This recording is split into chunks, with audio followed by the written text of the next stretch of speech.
Break के बाद स्वागत है। बढ़ते आगे, मानस कांड से ध्यान हटाने के लिए अखिलेश यादव ने अब नया राग अलापा है। अखिलेश यादव ने अब जातीय जनगणना का मुद्दा उठाया और पार्टी की ओर से इस अभियान चलाने की घोषणा भी की। ऐसे में अखिलेश का जातीय जनगणना का ये दांव स्वामी प्रसाद मौर्य के बयान को मौन स्वीकृति भी है या फिर अखिलेश रामचरितमानस वाले बयान से लोगों का ध्यान हटाने की कोशिश कर रहे हैं। स्वामी प्रसाद मौर्य जी को मैंने कहा है कि जातीय जनगणना के आंदोलन में आगे बढ़ें।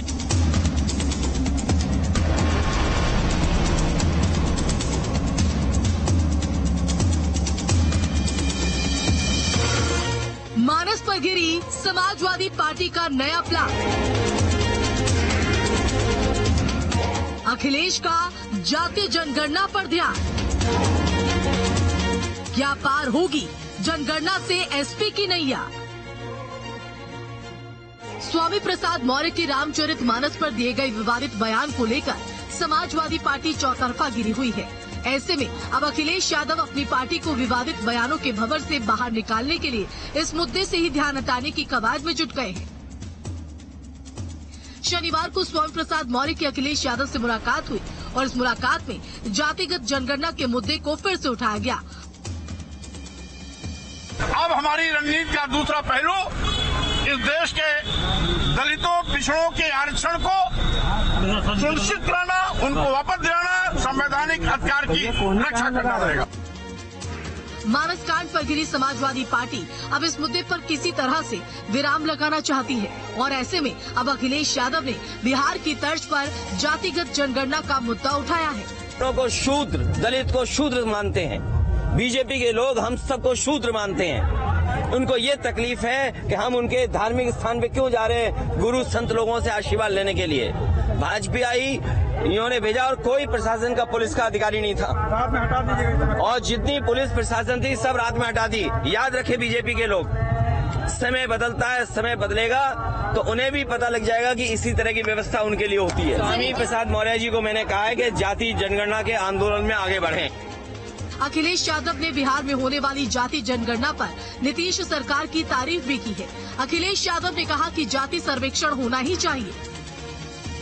ऐसे में अब सवाल ये उठ रहा है कि 2024 से पहले रामचरितमानस वाले बयान पर गिरी समाजवादी पार्टी अब जाति जनगणना के सहारे अपनी नैया पार लगाने में जुट गई है। Team news state. और इसी बीच एक बड़ी खबर का रुख करेंगे। स्वामी प्रसाद मौर्य ने एक बार फिर से ट्वीट किया कि पिछड़ों के अपमान की साजिश का विरोध करता रहूंगा, पिछड़ों महिलाओं को सम्मान दिलाऊंगा, ये मौर्य ने कहा है। तो सम्मान दिलाने तक अपनी बात नहीं बदलूंगा, मौर्य ने कहा। उन्होंने आगे लिखा कि धर्म की दुहाई देकर आदिवासियों, दलितों, पिछड़ों और महिलाओं को अपमानित किए जाने की साजिश का विरोध करता रहूंगा। जिस तरह लिखा, जिस तरह कुत्तों के भौंकने से हाथी अपनी चाल नहीं बदलती। लिखा, धर्म की दुहाई देकर आदिवासियों, दलितों, महिलाओं को अपमानित किए जाने की साजिश का विरोध करता रहूंगा। जिस तरह कुत्तों के भौंकने से हाथी अपनी चाल नहीं बदलता, उसी प्रकार इनको सम्मान दिलाने तक मैं भी अपनी बात नहीं बदलूंगा। स्वामी प्रसाद मौर्य अपने बयान पर एक तरह से कायम है और बयान को लेकर घमासान मचा हुआ है, सियासी घमासान मचा हुआ है और लगातार संत समाज हो वो नाराज नजर आ रहा है और कहीं ना कहीं समाजवादी पार्टी भी अंदर खाने नाराजगी देखने को मिली। एक वर्ग है जो नाराज नजर आ रहा है समाजवादी पार्टी के अंदर भी। स्वामी प्रसाद मौर्य ने एक बार फिर से ट्वीट करके हमला बोला है और उन्होंने लिखा है कि पिछड़ों के अपमान की साजिश का विरोध करता रहूंगा, पिछड़ों महिलाओं को सम्मान दिलाऊंगा, सम्मान दिलाने तक नहीं बदलूंगा अपनी बात। तो लिखा कि धर्म की दुहाई देकर महिलाओं, आदिवासियों, दलितों, पिछड़ों का अपमान किए जाने की साजिश का विरोध करता रहूंगा। जिस तरह कुत्तों के भौंकने से हाथी अपनी चाल नहीं बदलती, उसी प्रकार इनको सम्मान दिलाने तक मैं अपनी बात नहीं बदलूंगा। स्वामी प्रसाद मौर्य का ये कहना है।